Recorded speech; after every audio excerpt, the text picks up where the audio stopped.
left, right and centre today, we focus on the BJP's National Executive in the capital, attended by all their top leaders from across the country. On the first day, it was Amit Shah who addressed all, while Prime Minister Narendra Modi will lay out the strategy of the party for 2019 tomorrow. Party President Amit Shah's tenure has also been extended, it was revealed today, so that he leads the party into the general elections. But even before the Prime Minister presents the party's plans, Amit Shah's words today give us an indication of what to expect. For one, they said, think only Bharat Mata and Kamal for the next 7 months. And if you thought the government would be on the back foot about rising fuel prices and the sliding rupee, well, they said that these issues didn't even figure in the discussions today. What did come up were the recent arrests of human rights activists, which has seen a lot of criticism from civil society and from the courts. Well, Amit Shah backed Chief Minister Fadnavis on the arrest of the 5 activists. He congratulated him for the action. So let's hear what exactly he said. Here's Nirmala Sitharaman briefing about his speech. फिर urban Naxalites का विषय भी refer करते हुए बोले अध्यक्ष जी ने कि वोट बैंक पॉलिटिक्स करने वाले कांग्रेस को इस विषय को उठा करके उसके ऊपर बात करते हैं। और अध्यक्ष जी ने महाराष्ट्र सरकार को और महाराष्ट्र के मुख्यमंत्री जो ऑडियंस में बैठे हुए हैं उनको सराहना की इस स्टेप के ऊपर, बधाई दिए उनको। So we'll focus on the BJP's other game plans as well, the economic strategy and their challenge to the Congress. But let's just focus on this particular point right now. And to talk about that, from the BJP, we have Rajesh Sharma. In studio, we also have commentator and editor of ANI, Smita Prakash. And we have Maninder Singh Sirsa of the Akalis. We hope to be joined by Kumar Ketkar of the Congress. But Nikhil Dey, activist and social activist, joins us now. Nikhil Dey, I want to ask you, what do you make of this statement you just heard from Nirmala Sitharaman about what Amit Shah said about these activist arrests? So it's incredible. It's actually exposing exactly what is going on. You have a political leadership leading what they call a criminal investigation. That has been our whole problem. The police goes, someday it pulls out one report which is shown on some TV channel some weeks ago, purportedly a letter. Then some days later it holds a press conference, it produces something in court and something else when it's doing the press conference. The Chief Minister is now being congratulated.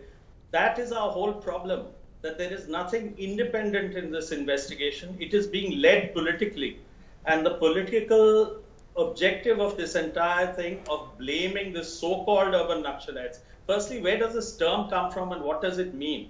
And who are these? How do they connect these 10 people and what do they mean? What is the threshold or what is the particular recognition of someone being an urban Naxalite? Yes, just to confirm, just to clarify, this term was used officially in the briefing today. That's why we... Exactly, yeah, I just saw that. So suddenly now you have a party-led campaign against activists.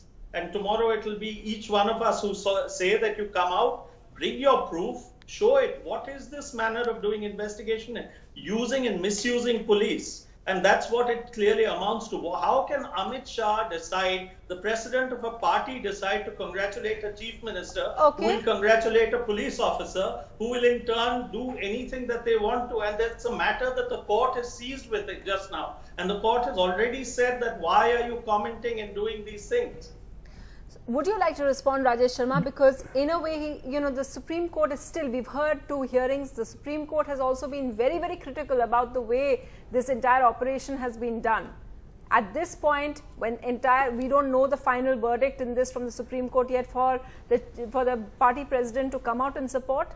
Today, I can say Amit Shah categorically told whosoever is supporting the Naxalism movement, who are masked in several parts of the country, I think 122 districts, they were killing day in and day out. Now they have come down to 90 districts, and I can say anyone who is supporting them, who is assisting them, whosoever it is, if police are independent, they need to take action. They need not bow to any type of pressures which they have bowed in past. And if they feel that anyone who is indulged and is certainly assisting them should be But there's been should so be much behind criticism, bars. Rajesh Sharma, there's been so much criticism from civil society. It is never there that it is But the criticism. fact- but it doesn't is a Amit Shah fact. care about- Anyone supporting, we cannot see that innocent persons of India will be killed by these Naxalites, and we will ensure that Naxalism movement and terrorism, which we are squeezing slowly, will definitely come to an end, and we will ensure this. And our government is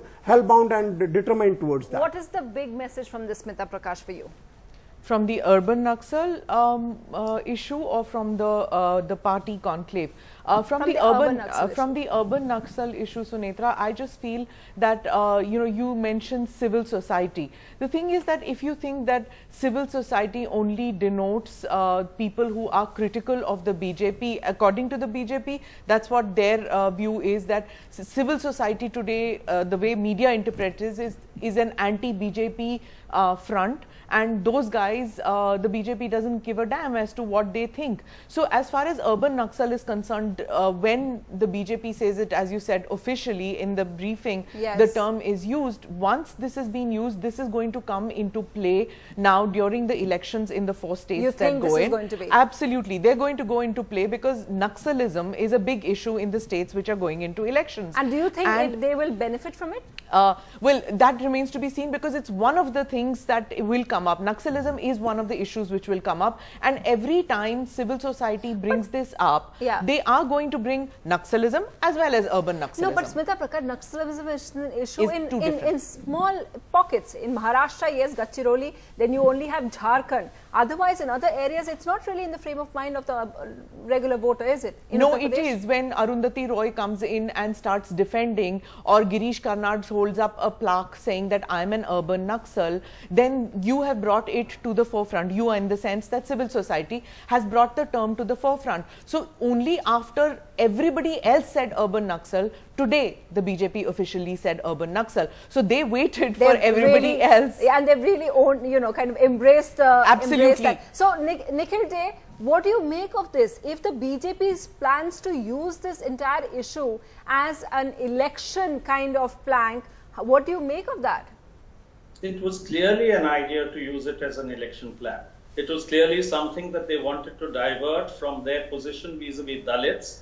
There was a mobilization of Dalits in large numbers. The whole Bhima Koregaon issue was the problem that the Dalits have with the BJP, and they want to try and put it, one day they want to put problems on Muslims, the next day they want to put it on so-called Naxals and so-called urban Naxals. And it's an attack on activists, because activists are calling them out in certain places. So, and they do want to bring it into the election frame by trying to divert from what their rank and file and what their cadre's relationship on Dalit issues are, and where Dalits have been raising those issues over and over again. So it is a plan, and it is something they want to use. And today, the fact that it's come in the National Executive meeting with the use of this terminology, but what is really of great concern to people of us in civil society is that you cannot have a police being led by a party chief congratulating a chief minister congratulating and leading a police force. What kind of investigation is this? And is this the kind of country that we want to have as we going into elections? And you have people just picked up at random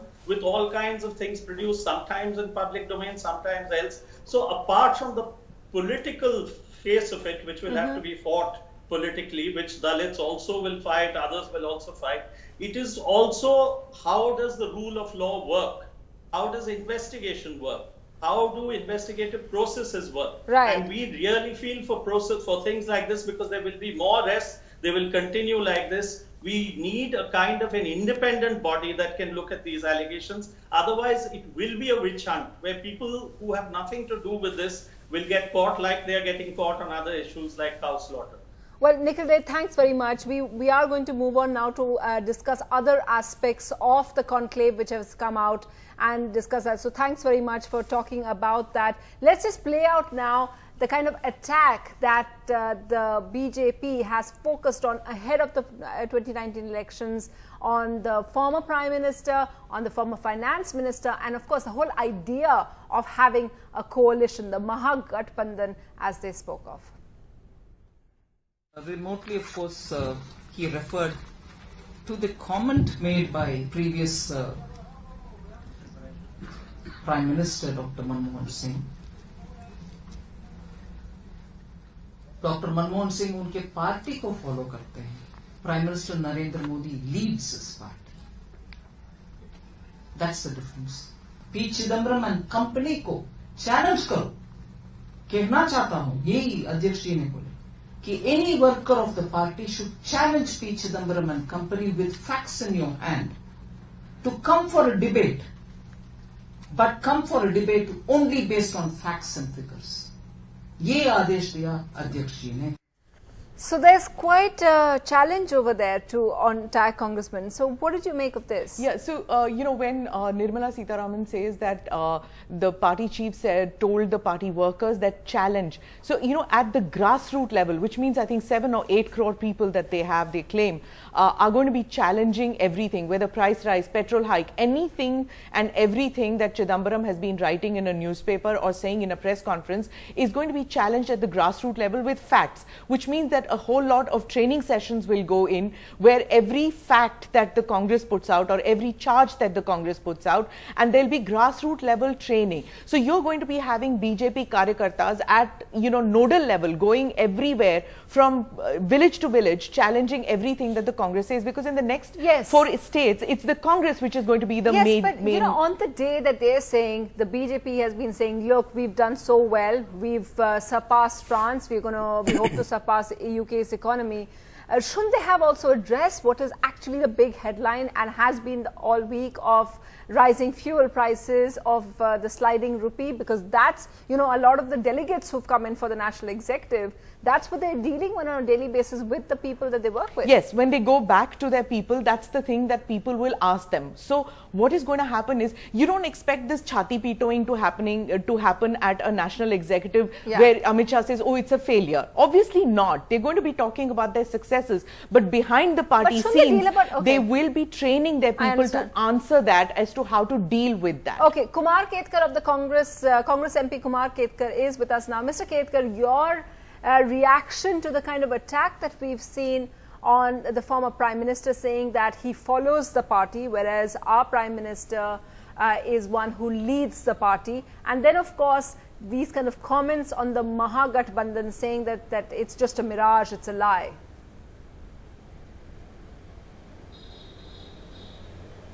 Well, actually, you should remember and you should consider the most important fact of the RSS as an organization and BJP as a party.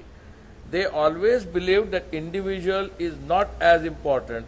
The party is important, the organization is important, individual is subservient to the party, individual leader is supposed to follow the diktats of the party or the organization, and individual should never rise above the party, above the organization. And now suddenly Amit Shah has changed the tune and says that Modi leads the party and Manmohan Singh follows the party. Actually, in that situation, they are forgetting their own dictum that party is more important, organization is more important.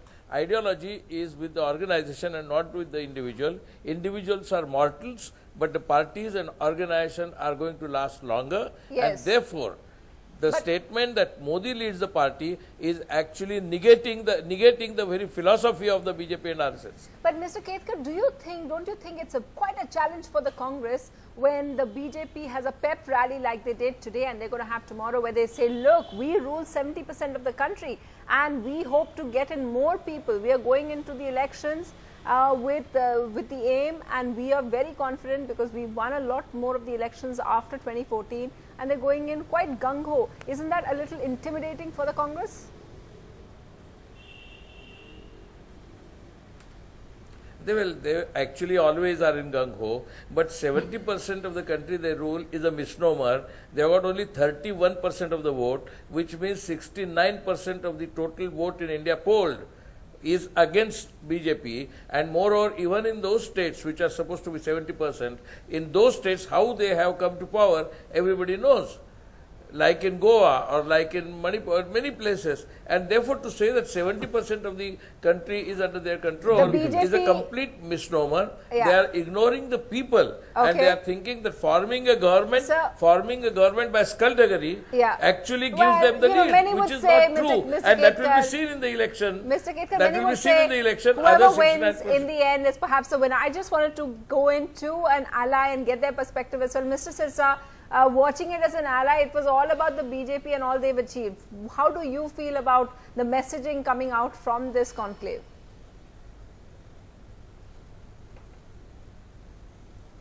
See, there are two prospects which I have seen, which we were discussing about. One is the urban Naxalite. Definitely a nation wants to know what is the view of a national party, a ruling party of the nation on urban Naxalite. Because today we got a biggest threat of the country is urban Naxalite. Are you disappointed or happy with their view on it, sir? No, I'm very happy. No, I'm happy. At least they are talking about this issue. At least they have their clear view on this. One should have a clear view on this because nation wants to know. In Delhi, we are saying this urban Naxalite party. Here is in the Delhi also there is the one urban Naxalite party, and this is the biggest threat to the nation. And today somebody strongly condemned that and has said we got a viewpoint on this. We want to smash this, we want to end this. And now why their activists are shouting? See, if they stand with this urban Naxalite, then it's fine. But if a party stands against this urban Naxalite, then they say that it's an interference in the investigation. Okay. So definitely a national president has to pay his chief minister for doing a good job. And secondly, when you talk about the message which today was clearly given, that Dr. Manmohan Singh follows the party. The meaning of this big statement is that yes, he follows the one family, that is Gandhi family.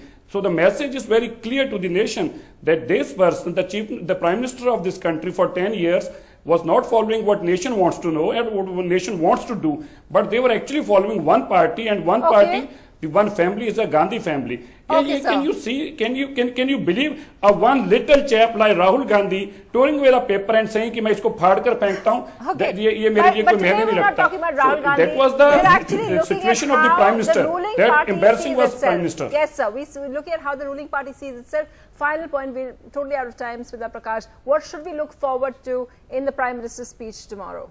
I think the Prime Minister is going to list out achievements and going to give a direction to the party workers as to what the messaging should be for 2019 and for the coming Bharat Mata and Kamal and Bharat Mata. And you know, there's going to be no embarrassment. 19 states they rule in. It's not the percentage of votes. 19 states they have, and they are convinced that in the other states they are number 2 and they will get that, and there is no anti-incumbency in the states that they are in. So they are going with a very gung-ho mood. And as far as the Congress is concerned, you know, getting their messaging across should have begun at least a year before. And one thing I have to say is that I can't understand BJP's policy of attacking Dr. Manmohan Singh.